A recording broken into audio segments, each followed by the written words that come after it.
Hi you guys, I am here today to give you guys a video on knowledge. Yes, baby, knowledge. Okay?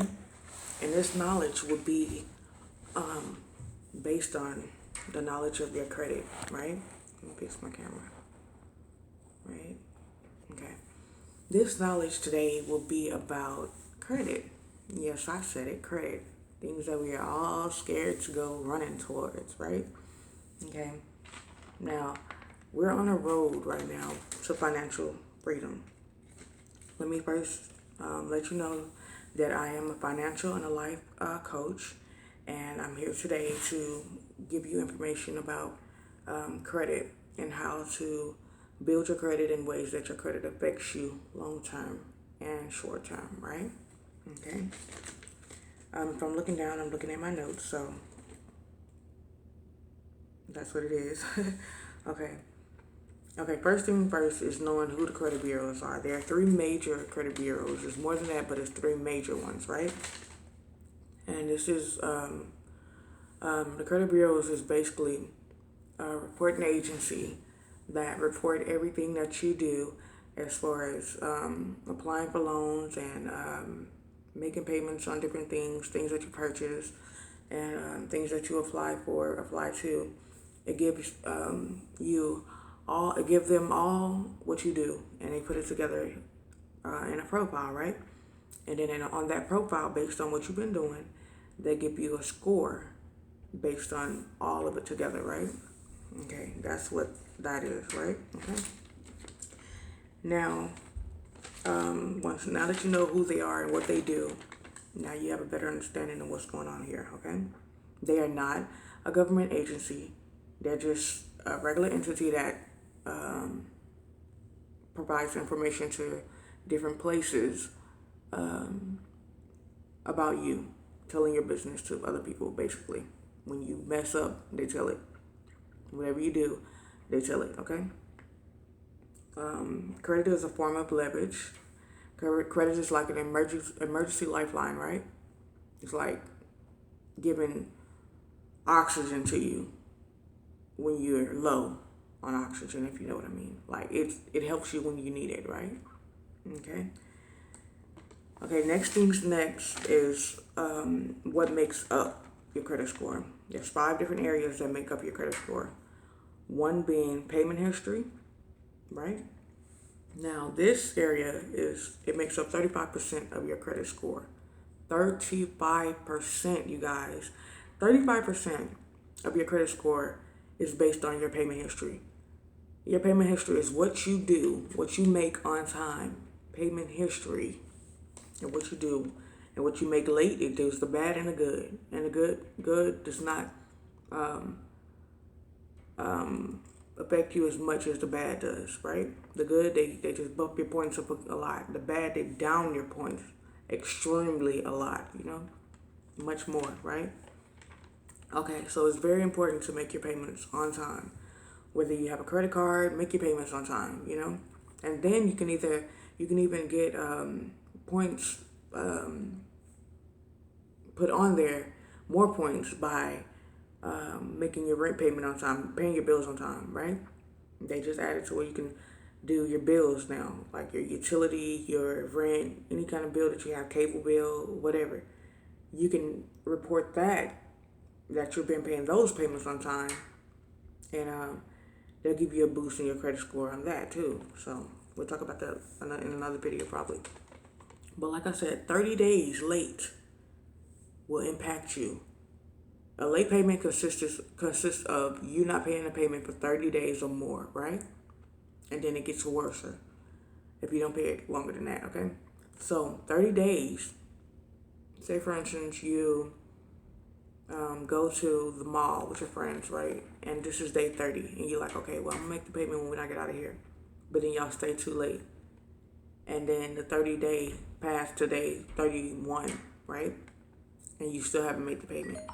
It's gonna go on your credit, and it's gonna take away 50 points. When they report to your credit, it's gonna take away 50 points or more or less. That's a lot of points being dropped, and it's hard to get those points back when they take them, right? Okay, But what you can do with that before they even report, you can ask them, you can write them up a goodwill letter asking them to reverse that late payment, and they can reverse it and your points will go back up a little bit, but not where it was at first, but it'll go back up a little bit, which is still good. If you shy 7 to 8 points, that's nothing, right? Okay. Like I said, it's very important to make your payments on time if you have not already. And now, let's just give an example, right? You have a credit card, right? And your credit card, you done bumped your credit amount, your limit, up to $1,000. Now they give you $1,000. You've been trusted with $1,000, right? And you miss a payment on that $1,000 that you're supposed to pay. Your credit score is gonna drop. Period. You can go and try to see if you can make any changes on that. You have to pay your payments on time. I cannot stress, you have to pay your payments on time, you guys, because this will affect you a lot. I mean, a lot, you guys. So pay your payments. I know I said it again. I had to make sure you guys understand. You have to pay your payments on time. Okay? Now, the second part of this is credit utilization, credit usage, what you use, how much of your credit that you use. Now, going back to that example, right? You get $1,000, right? A revolving credit. Credit card is a revolving credit, right? You get you get $1,000, right? And your utilization of it's supposed to be 30%, but you spend $800 out of that 1,000, which is 80% of it, right? Your 30% usage level limit is maxed. You're beyond it, right? You're supposed to stay under 30%, right? So your 30% of your 1,000 is only $300. Out of that 1,000, you can only spend $300. That's your 30%, right? But you're at 800, which is 80%. You're above your credit usage, which means they're gonna knock points off by you being above that credit usage point on that revolving credit card. Revolving accounts is credit cards, department store cards, things like that. Now, you need at least, and I'm not even being exaggerating, you need at least $10,000 worth of revolving accounts to be credit worthy, and to be able to play with your money. You need about like at least 10,000, right? Because if 1,000 you have to pay, you only have to be under 300. You can only spend 300. Out of that 1,000, that's your 30%, and that affects you when you go above it, right? So you need about $10,000 worth of revolving accounts that you're responsibly taking care of. When I say that, I mean responsibly taken care of. Don't get it if you're not responsible. If you're not ready, don't get it, right? Because it will mess you up long term, okay? Now, payment history is 35%. Credit utilization is 30%. That's 65% of your credit score is based on those two items. 65% is based on those two items. So now that you have the knowledge on what those two items are and how much it affects your credit, now you'll be able to be my grill came out, wise about the situation, right? It's all about being wise, right? Okay? And now you know that though that 65% is a lot of your credit score. So now you know what to do to be able to increase that number, your credit score number. You'll know what to do. If it decreases, you'll know exactly what to do to get it back up, right? Okay. Installment loans. Installment loans are like student loans, car loans, home loans, things like that. Those are installment loans. And revolving accounts are credit cards, store department cards, gas station cards, stuff like that. Credit cards, right? Okay. So it's very, very important that you guys purchase a credit monitoring system. That's an investment. A credit monitoring system is an investment, and I have one that's perfect for you guys, right? My system works, right? It's a whole system put in place for you that tells you everything that you need to know: how to dispute things off your record, how to build your credit, how to build leverage on this thing. So you'll be always be ahead of the game, right? Okay, so back to the reporting agencies. Like, say for instance, you go apply for something, right? And you make a payment late on one account, right? That one account will report, right? But if you have two other accounts that you're making payments on time, that one account that's late might report to all three of them, giving you a score on all three of them, right? But them two good ones may not report to all three of the credit bureaus. They might only report to three of them, which is like you have a 600 score with Experian, 500 with credit with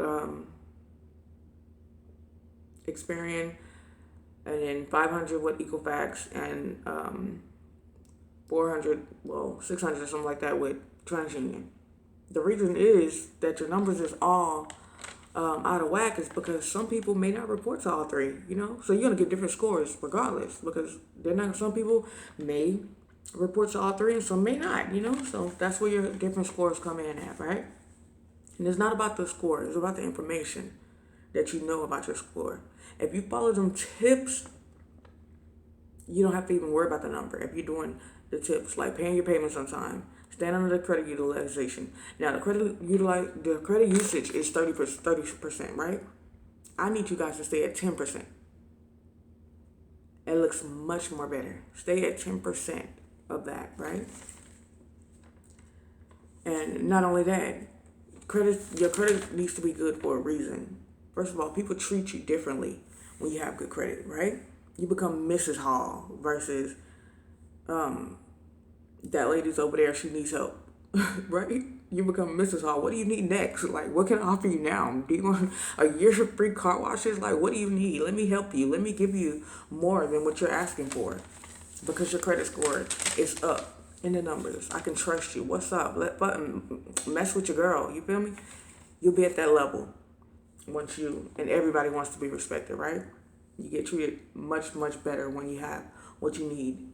When your credit score is high, they throw extra things in, like I said, free car wash for a year, different things. Okay, I see you over here looking at this Bentley, but let me take you to this Ferrari over here, because I see I can trust you now. That's what you get. You get what you put in. What you get is what you get out, right? You can't be irresponsible. You have to be very responsible adults, right? We're adults now. Nobody taught us how to be an adult. Nobody taught us none of that stuff, right? They didn't teach us that in school. Like, our parents didn't teach us that. They didn't teach us how to be an adult. They taught us how to use our manners, right? They taught us how to be respectful to other people, but they didn't teach us how to gain the respect of our peers, to gain the respect of people that we don't know, right? They didn't teach us any of that. They didn't teach us financial freedom in school. They didn't teach us how to successfully handle our money, how to be responsible with our money, right? They didn't teach us how to grow our money. And I'm here to help you guys with that.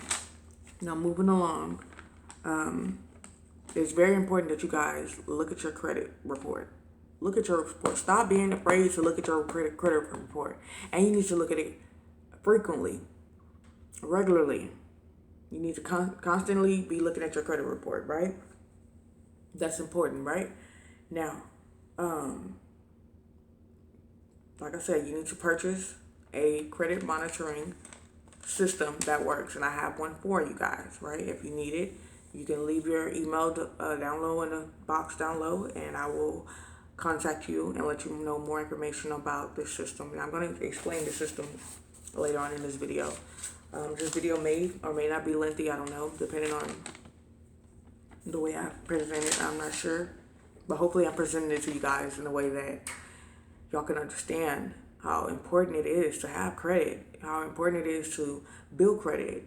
Like, you can do different things. You can go different places, you know what I'm saying? It can help you.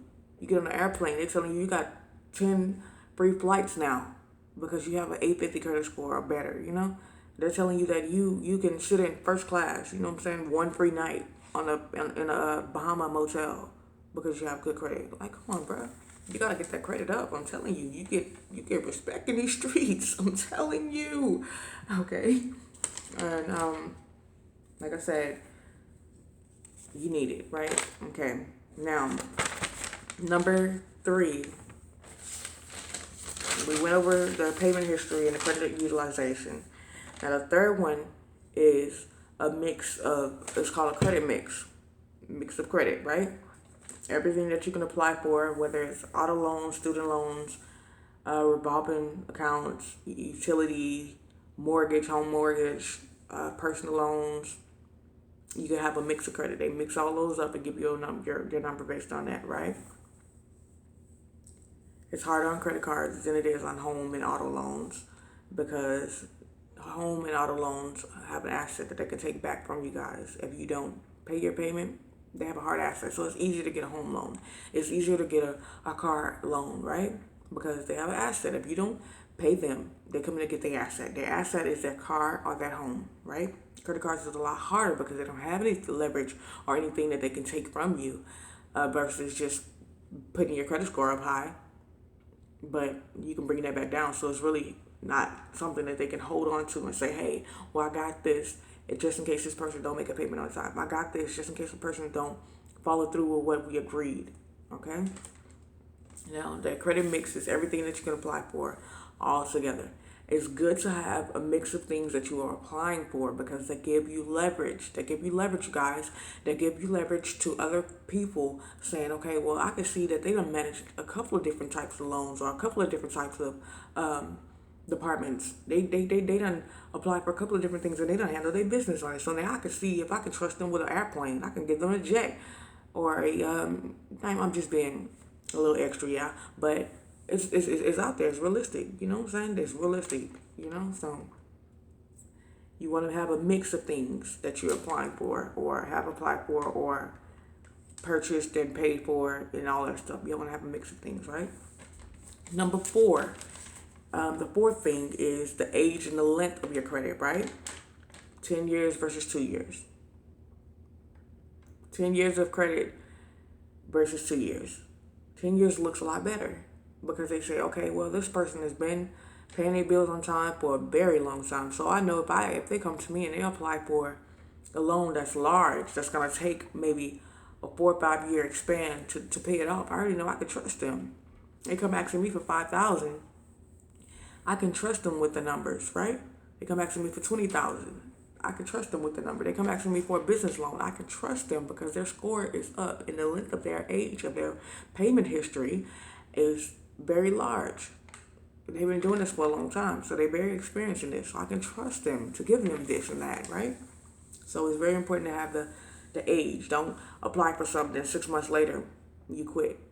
You know what I'm saying? Because right at that 6 month mark is when they actually start applying it to the age portion, right? After that 6 months, that's when they start applying it, right? And it would, it's very good to have your credit score up again because, like I said, if you have a $500, you have a 500 score, right? You go into the car dealership or something like that. You're gonna be scared to go on the lot, right? You're gonna be scared to go on a lot because you're gonna be afraid that you're gonna roll out with something undesirable, right?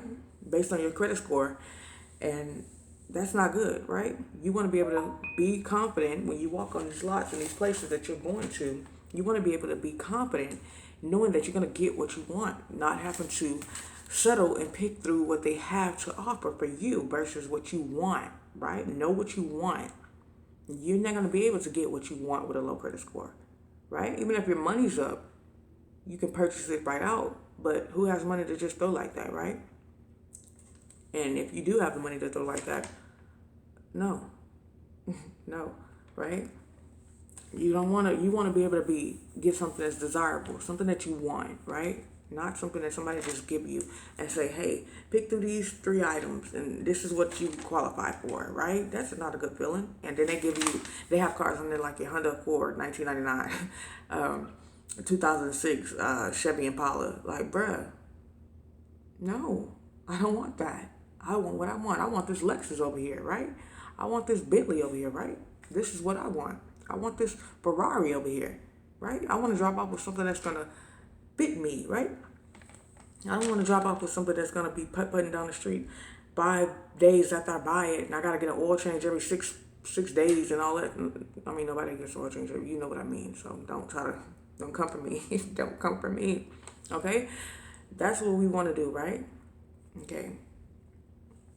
Now, like I said, it will bring your credit score down every time you apply for something that hits your credit hard, because they have to run your credit, which means if you have to give your social security card number up, that's going to be a hard inquiry on your credit. Sometimes it's a soft one, sometimes it's a hard one, right? It will bring your credit score down every time you apply for new credit, every time. So be wise about what you're applying for. If you know, that's why it's always good to know what's on your credit, right? And to know your credit score and what's going on with your credit. That's why my system is going to work for you. It will work for you if you work it. It will work for you if you work it, you guys. You have to work it, right? And that's why it's very important to know what you have on your credit. Because you might go and try to put down on a $10,000 home, right? And then a $10,000 car, and you try to go put down on a house, right? And when you get to the closing table, you're like, what do you mean I can't? My credit was just good a month ago. What do you mean? You know what I'm saying? My credit was just good. You get to the closing table and they telling you, oh, you have something now on your Experian report, so you can't get this house. And you're like, I worked so hard for this. What do you mean? What are you talking about? No, I don't. I don't have anything on my credit. I just checked my credit a month ago. But if you would have checked your credit regularly, you would have seen that. You would have caught that. If you would have taken that day that you went to that closing, the day that you were supposed to close on that house, you would have checked that. And you would have known who was on your credit. And you would have been able to fix that before going. You could have rescheduled that closing date. But because you didn't, and they found it before you did, you can't get that house. And then you have to wait another 6 to 7 months to reapply. Who has time for that, right? Who has time for that? So it's know your credit, know what's on it, know what you're dealing with. Don't go into anything blindly. Don't go into anything blindly, right? Okay, now let's give another example about how bad credit would affect you, right? You have a 500 credit score. We're going to use the same scenario. You have a $500 credit score. 500 credit score, right? I don't know why I'm getting this $500. You have a $5. Okay. You have a 500 credit score, right? Okay. Now, you go to apply for a car. Someone with good credit would have been able to walk with that car, either paying a minimum down, 500 down, and walked away with a nice car, or it would have been, or they would have been able to get that car. Oh gosh, they would have been able to get that car for $0 down and been able to walk away with that leverage because their credit was good, right? Right. But you, on the other hand, your credit is bad, so you have to do a lot of things, twists and turns to even get that car that you're applying for, right? And they're still not giving you what you want, right? They're giving you something a lot lesser than what you want, and then you're stuck with a car. You need a car, so you go with it, right? You end up going with it because, like, okay, they're still accepting me, but they're not giving me what I want, but they're still accepting me though, so let's just go with it, right? Okay. You get this car, 10,000 down, right? $10,000 car, right? They want you to put 7,000 down on that 10,000, right? And they give you an interest rate of 29%. 29% interest rate. You owe $3,000 left on that $10,000 car. They spread that $3,000 over 3 years, right? And that interest rate just steady going and going and going. 29%, you guys. It's going and going and going and going. You don't pay for that car. Do the math. You don't pay for that car in 3 years. You don't pay for that car 3, 4, 5 times, right? Not good. That's why it's good to have credit.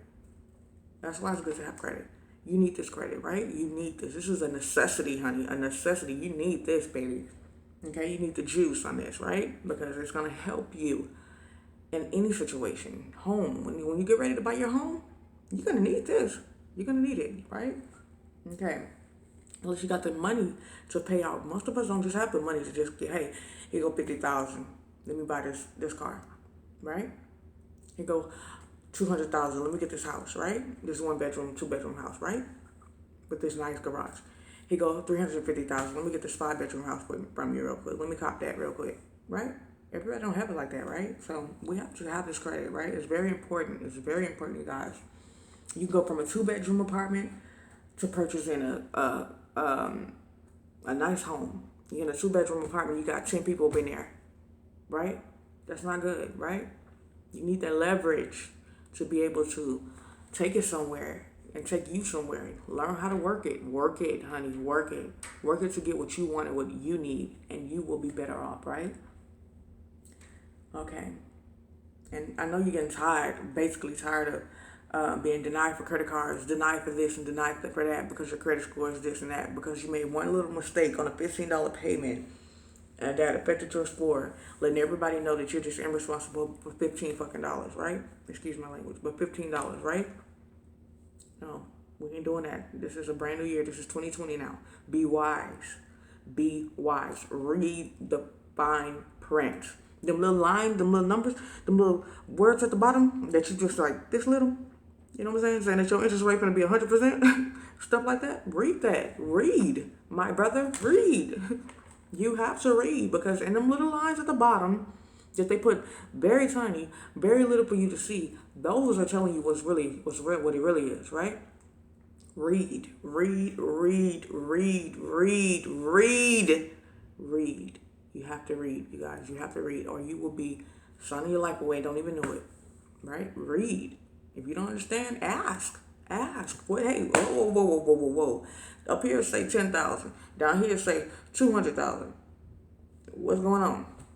Oh, that's if you, and they'll be like, oh, that's if you don't pay the payment. I mean, that's if you prolong the payment. And this 10-year span, you'll be paying us this amount. What? The car ain't number 10,000. Why is all this extra? What is all this extra money coming from? That's because you don't have good credit. You ain't liable. So they gotta charge you more. You paying 2 and 3 times what the next person is paying. This person is paying 10,000 for this car. You paying 30 and 40 and 50, 60,000 for this car, right? 3 and 4 times more. It's important, you guys. Get your credit life, get your financial house in order. And I'm gonna teach you how. Right? I done been there. I done did this. I did this. This ain't something that I'm just scrolling through the ground and picking up information and putting it together and then giving it to you guys. No, I've been there. I've done it. I'm doing it. Right? I'm living it now, right? So I know what it is, right? Okay. And then on top of that, every time you apply for something, that put an inquiry on you, whether it's a hard inquiry or a soft inquiry. Hard inquiry stay on your credit for a very, very long time, right? Well, probably 2 or 3 years, something like that. Soft inquiries are probably like a little lesser, but hard inquiries stay for a while, right? Okay, and we don't need no inquiries on there, because that's basically showing people that, say for instance, you got like 29 inquiries on your thing, soft mixed up with hard and soft, right? That's showing people, hey, 29 people, they applied to 29 people. And these people didn't accept them. So why should I, right? So if you don't know what's on your credit, you need to find out what's on your credit before you go applying for this stuff. Because when they put that inquiry on there, because it's going to show that you applied for it regardless. It's going to show, right?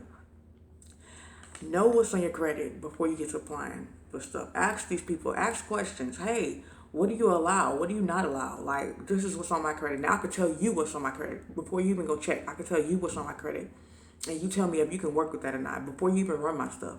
That way we'll have an understanding that, hey, they're not going to mess with me. So let me just not even let them put that on my credit like that. Let me not let them put an inquiry on me, right? Just giving people the knowledge saying that, hey, I can't do this and I can't when I know I can, because I done fixed what my problem was, but it's still showing up as this, right? No.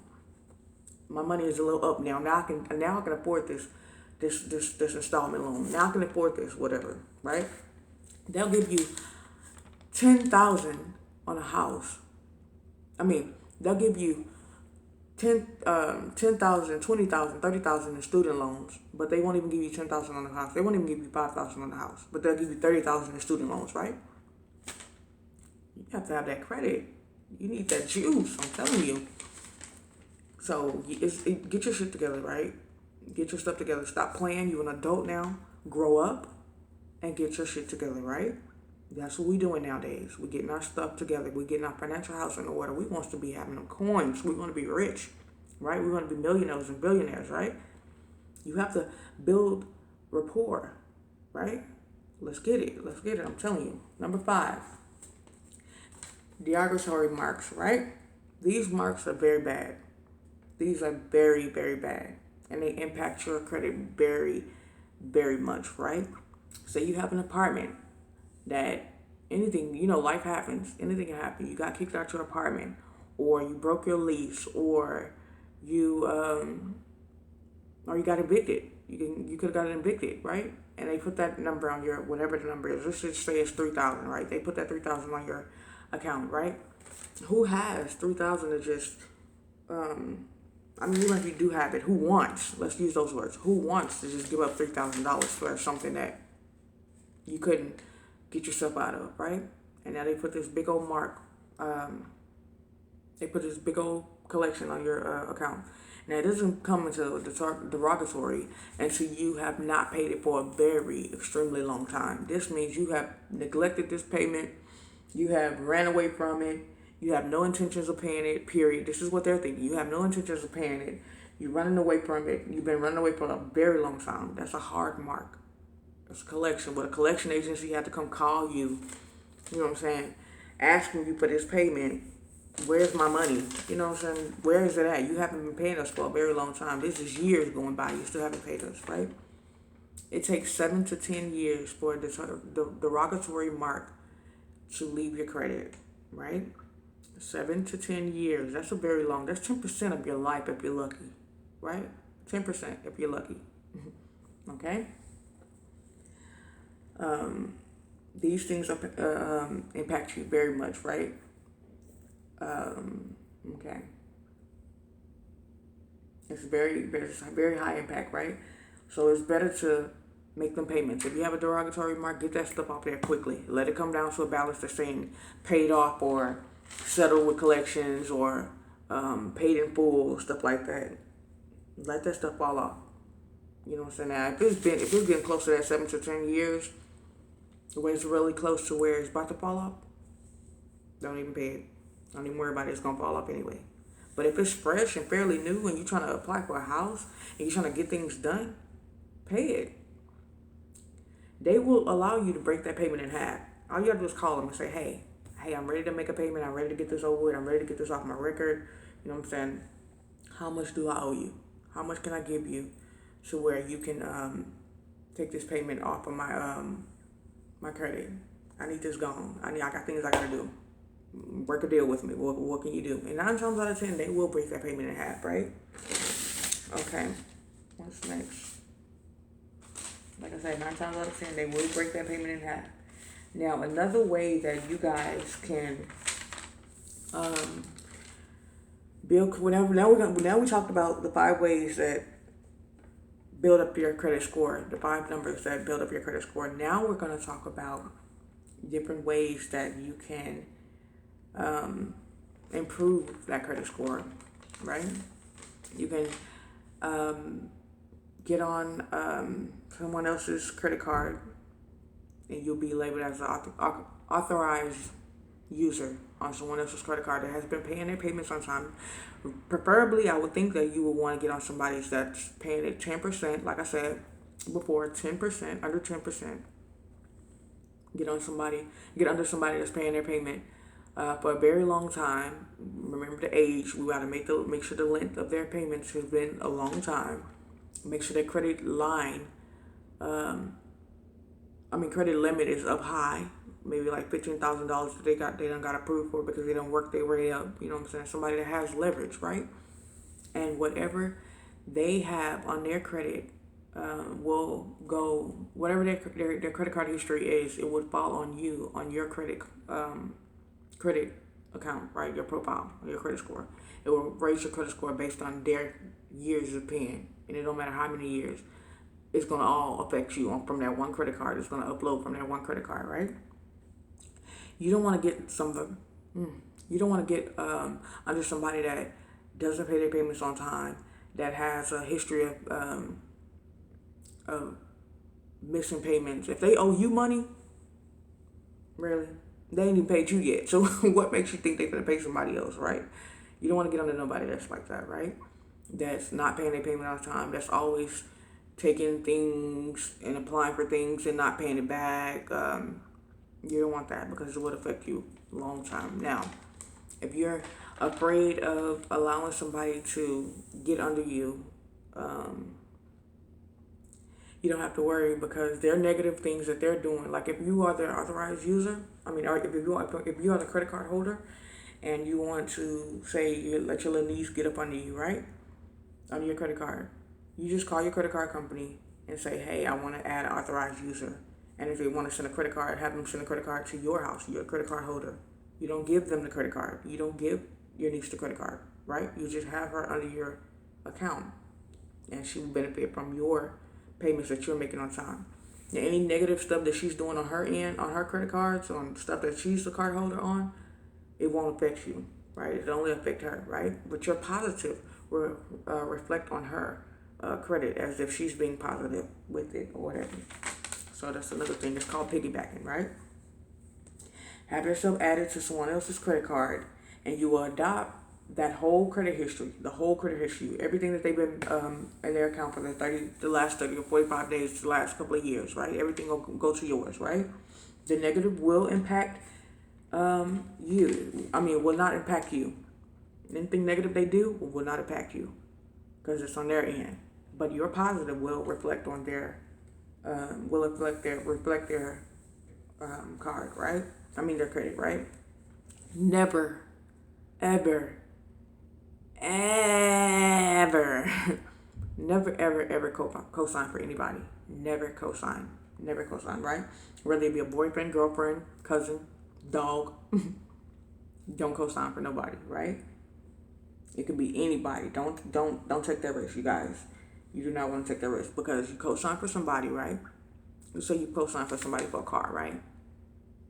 They cruising, chilling, picking up people, you know what I'm saying, letting people ride with them, picking up the homies, they going this place, just going to, and not going to work, right? Because now they have a new car, so now they're just going and chilling and not going to work, right? Then here it is, come around, that payment is due, right? It's 30 days now that payment is due, right? And you're getting calls from the, what's it called? I'm losing my thoughts, you guys, hold on. You're getting calls from the car lot, right? Like, okay, well, hey, I've been trying to contact this person. They ain't answering. We need our money. What's going on? You're co-sign on here with them. So what's up? What you gonna do? I need this money. If you don't pay, I'm gonna pick up the car and it's going on both of y'all record, right? And then not only is it going on both of y'all record, not just that one payment that you got that this person missed, the whole rest of the amount that they owe on that car. You get what I'm saying? The whole rest of the amount. Say for instance they got a $10,000 car, and they only spent $1,000, put $1,000 down. Then when their first payment came, they were supposed to pay their little $500, they didn't pay it. So now they owe $9,000 on that car, right? And they done picked up the car from the people, they done repossessed it, and they have it, right? Now it's time to start putting stuff on credit, reporting to the credit bureaus, right? So because you put your name on that thing, now it's going to go on both of y'all credit, right? Even though they are the ones reliable for that $9,000, now y'all both are reliable for that $9,000, right? So they're getting paid twice, from you and from them, right? Until that balance is paid, right? If you pay half of it, another person pay the other half of it, that $9,000 still got to be paid, right? Now, it's on your credit now. You done worked your ass off. Got all of this good payment history, all this stuff like that. You had an 850 credit score. You had 750, whatever, wherever you are at that point. Now, this person didn't make their payment. The car got took.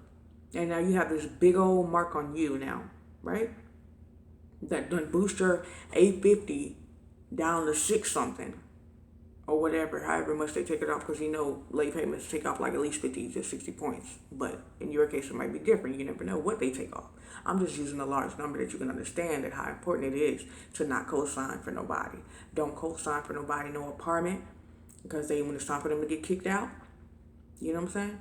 You put your name as a co-signer. Co-signing basically telling these people that if Sam don't pay his rent, I'm gonna cover it for him. I got him. If he don't pay it, I got him. That's basically what you're saying when you co-sign, right?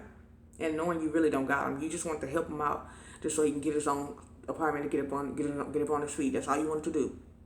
And then when it came down to it, this dude didn't even act right. So now what? Now you got Dave's stuff on your record. And now you got to go back to square one of rebuilding your credit all over again. And it takes time to rebuild your credit, you guys. It's not something that just snap your finger and, okay, now my credit score is up high. Now I got this number now. No, it takes time. And you don't want to waste time playing with Bob, Shelley, and Kendall over here. Right? Right. Okay. We don't want to waste time with them. We don't have that time to waste. Do not take that risk. Do not take that risk. Okay. Like I said, be an authorized user on somebody's account who has established their credit history for a very long time, right? And you need to sign up with accounts that actually will report, right? How will you know that they will report? One tip is if they ask you for your social security number, then 9 times out of 10 they're gonna report, right? If they don't ask you for your social security, you know what I was about to say. So go ahead and say it for me. All right, that number, right? If they don't ask for that number, then they're not gonna report, right? Right. Okay. And if they don't ask for that number, if they do ask for that number, you still need to ask them, hey, am I gonna be liable for this person's account? You want to be liable as an authorized user. You want to be liable on that account because it's gonna affect you long term. It's not about having access to that person's credit card. It's not about having access to that person's money to be able to spend that person's money. No, that's not what it's about. You don't want to have access to this person's account. And if you are a card holder, don't let nobody have access to your card, right? Don't send them a card in the mail. That's not what this is about, right? This is only to help them establish credit history based on what your report were, based on what you have done, right? The good history that you have, just to give them a little bit of it, right? You ain't giving them your card and saying, here, now you're an authorized user to be able to use my card. Now you can do what you want to do. And we got a credit card. We got this much amount of limit on the credit card. Let's just go over what I don't want you to go over, how much you need to spend, and how much you need to pay back. No, we ain't doing none of that. Period. We're not doing none of that. We're just adding them as a user so they can benefit from what we have done, right? That's how we're doing that, right? And it's not to have access to a person's card. All you want to do is adopt and gain their credit history. Now make sure their account has been open for a long time, a very long time, with a large credit limit like $5,000 to $10,000 to $15,000, and paid on time. So be very careful to only add positive accounts, right? Be very careful. And use this method only to develop your credit history, right? Your credit stepping stone to get you to the next level, to where you can go now and develop some more credit on top of what they gave you, right? That's what this is for. Not to just be playing around with somebody's account. This is to give you a little leverage to where you have another step that you can step on and keep going up. And now you're able to establish credit for yourself because they gave you a little credit. They gave you a little boost, right? So now you can go apply for a credit card to get your own little boost. Now you can go apply for this and this and that to build your credit, right? We covered all that, right? Like I said, if somebody, the credit places don't report to all the credit bureaus. They don't normally, they don't report to everybody, right? Sometimes they don't. Okay. Always remember to look at your credit regularly, consistently. Don't waste time on that. Keep doing it, right? I think we covered all that stuff, right? Yeah. Okay, like I said, people will treat you differently based on what you have shown on your credit report. Now, the next thing is knowing your money. Let's talk about knowing your money. You need to know your money, you guys. what income that you have. You know what I'm saying? Where your money coming from. I gotta hurry up. This video is getting very lengthy. Okay, you need to know your money. Who's paying you? Whether you have a job, whether you have your own business, whether you have a e-commerce business, e-commerce business online, or whatever you do. Basically, whatever you do, right? You need to know your money, right? And you have that's called your income, right? Now, you're going to have to calculate your income and get that number. Then you're going to calculate your expenses and get that number. Then you're going to take away your expense from your income, however much you have to spend per month, rent, lights, bills, whatever, subscriptions, Hulu, renter's insurance, car insurance, auto loans, whatever you have. Put that all into a number and name everything. Take that number and subtract it from your income. And whatever you have left over, that number is called your cash flow. Now, we're going to use our cash flow to snowball and pay off some debt, right? If you have debt. Or if you don't have debt, invest. We're going to start investing in stocks, bonds, 401k1 plans, all that type of stuff. It's time to start investing. Once you fix your credit and you have your income and you paid your bills, the leftover, don't go spend it at a store, department store. Go fix your money. Get your financial house in order, bruh. Get it in order. That's what we're trying to do. Now, we're going to start investing and we're going to start taking our money to another level, right? We're going to start putting it to where it can be residual and passive, right? Where we can start bringing in more income. That's the next step, bringing in more income. Finding little side hustles. Finding ways to make money. Creating ways to make money. You are a creator. You're a creator. You were created in God's image. So, come on. You can think of something, right? You can think of something to bake, sell, right? Make something, you know what I'm saying? Do something, right? Bring in extra income. That's what we're going to start doing. We're going to roll that income up in a ball, right? We're going to ball it up and we're going to throw it at other income. And it's going to catch on and it's going to keep growing and growing and growing and growing. But the main focus is to get it to a residual and a passive income point. That means you're making money while you're sleeping. You're sleeping and your money is just rolling in, rolling in, rolling in. Now, my company is called My Econ, right? Now, I done put a video out about it maybe a year or two ago, but I never just came back with you guys